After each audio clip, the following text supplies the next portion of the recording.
Саламатсыздар ма балалар? Ендеше біздің әдебиеттік оқудан біздің бүгінгі тақырыбымыз бақшада. Ендеше балалар, бақша дегенде ойларыңа не келеді? Кәне ойланыңдаршы. Соны жазамыз. Түсінікті ме балалар? Даңғой, мысалды түсініп оқы. Ендеше мұқият зер салып тыңдаймыз. Көрінбей көзге бір қияр, қалтарыста қалыпты. Көңілінде зор қиял маңайға жар салыпты.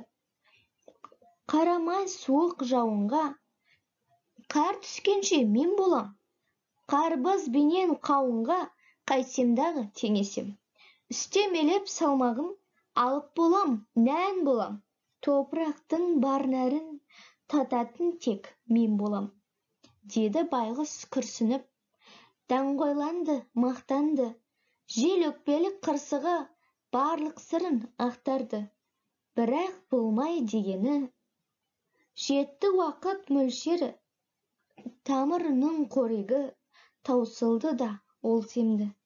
Жарамады жеуге де, адам қолға алмады.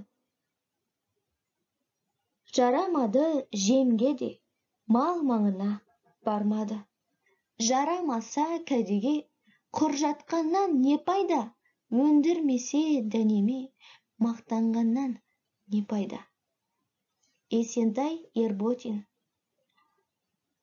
Ендеше балалар, даңғой деген сөздің мағынасы мақтаншақ екен. Нән үлкен деген мағынаны білдіреді. Естеріңде болсын балалар.